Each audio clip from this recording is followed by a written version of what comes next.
Welcome back to the channel for another video. This week we're going to be driving our big turbo 500 horsepower WRX. We're going to be filming with our Meta glasses, so we should be able to get some good footage, as we got some pretty good footage with the 05 STi that's not currently here. I will have the Rode mic hooked up, so should get some better audio, but I do think the video was pretty good. Now before we go on our drive, I'll give you a quick update on the 05 STi. I'll start putting some pictures up here and I'll just start talking. So the car was checked in last week when we were driving up to Pennsylvania. We were up there for a week, so these are pictures from throughout the week. So car has been prepped and ready for paint, front and rear glasses out. When taking an old car apart, some little things break here and there, so we did have one of the roof molding brackets damaged, so we have a new one of those being ordered. And our driver's side door handle looks like the riv nut was just seized to the door or something. So we're gonna have to get the door handle repaired so we can remount that. But overall, like the shop tech and everything says the car looks really good, and it's ready for paint. So next week they're going to be painting the car and hopefully it will be completed. But that's all the updates that I have on the 05 STi. Let's jump into the 22 WRX. We do have some ethanol in the tank. I think we're about E22 right now. So it should be just under 500 horsepower. Now we do have that little Perrin, I forget what it's called, but the little Perrin nozzle that goes on the intake manifold. I do have that on order. Once that is in, we'll do a video on that installed. And I really want to get like a before and after feeling. So we're going to be driving this car a bunch throughout this week, just so we can get just a new feeling of how the car reacts before we put this new Perrin part on. Because I mean, they advertise 15 to 20 horsepower on cars that make about 400 horsepower. I mean, we're in the 500 horsepower range, so I mean, even at 15 horsepower, I mean, this is a no-brainer part, and there's no tune required. But we'll talk more to that once that part is here. But let's jump in the car, let's go on a drive. Let's go. All right, so we just left the house. Car is still warming up, so I'm sure the audio is going to sound much better. We have the Rode mic hooked up to the Meta glasses, so hopefully everything sounds even better, and hopefully it looks the same, really good. So if you're new to the channel, this is our 22 WRX that we bought brand new right when the car came out. It does have an STi 6-speed swap in it. The DC/CD is hooked up. We have a ETS turbo kit with a G3900 on Cobb Flex Fuel, tuned by Mike Body.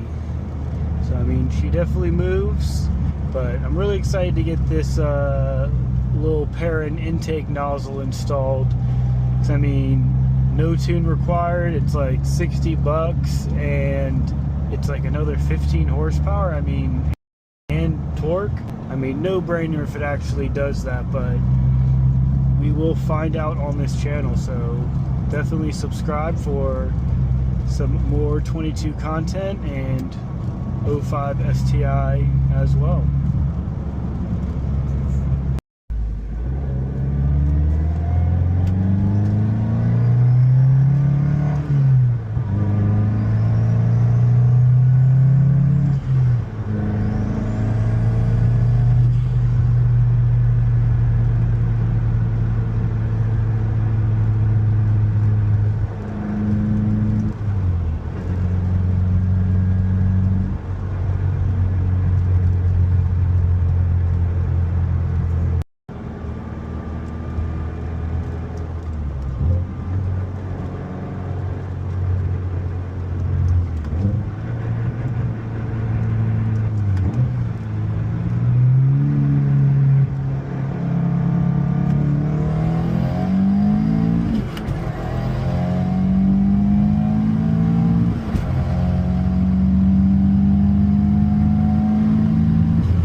This one got the heart racing for sure. I mean, top of fourth gear.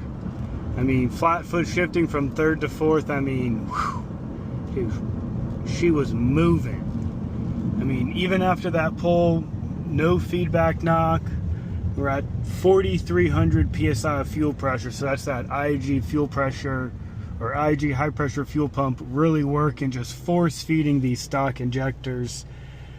Like really anything more than like E30, like sometimes it like the fuel pressure, or like we just run out of like room as far as like shooting the fuel into the cylinder, because with the DI system, like there's just a limited time. So I mean, we really need to get injector upgrades on this car to really make any more power.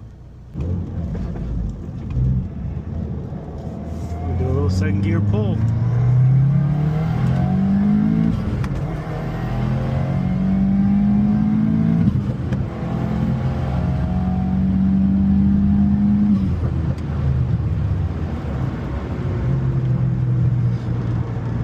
Yep, she moves.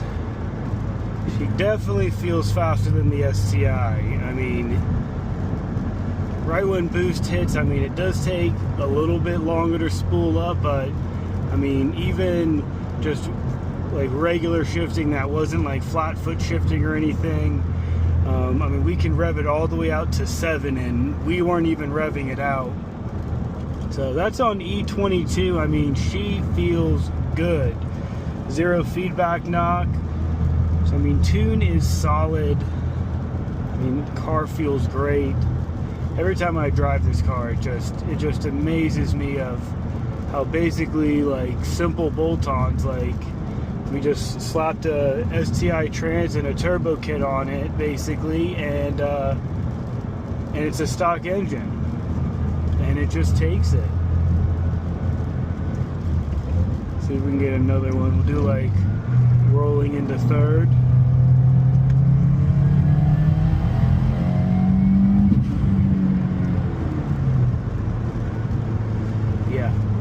It feels quick. Definitely feels quick. We can do one more little pull. We'll do a little second gear pull. See how fast it spools up.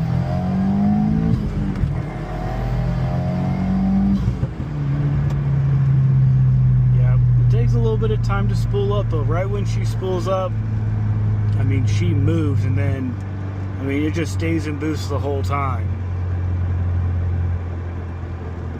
All right, and we're back at the garage, and it's actually the next day. So I ran out of time filming yesterday.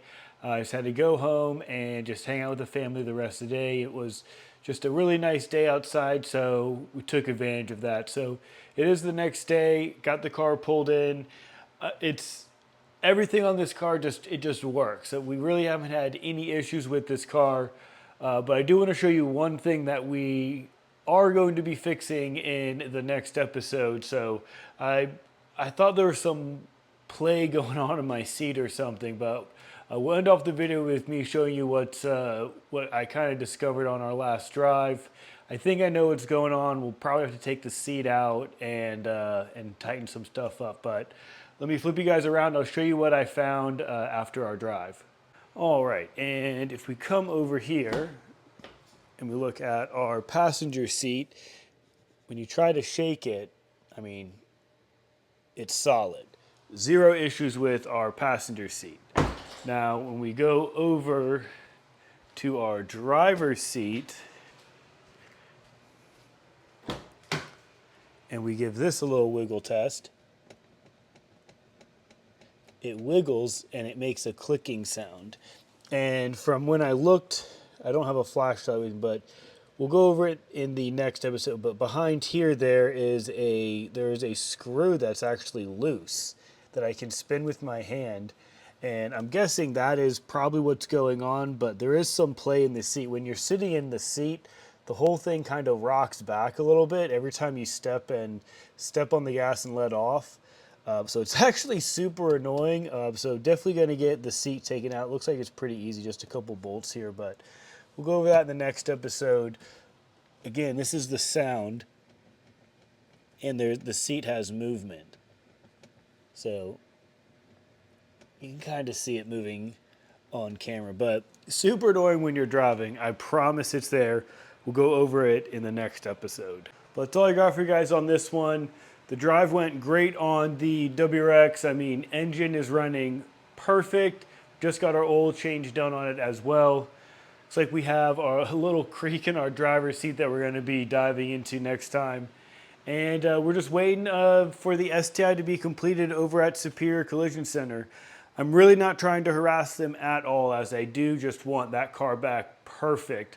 I don't want it to come back and be like, oh, if we only had it a little bit longer, we could have done this. No. Everything's going to get done correctly. They're going to take their time. Whenever it's done, it's done. But that's all I got for you guys on this one. Until next time, see you guys.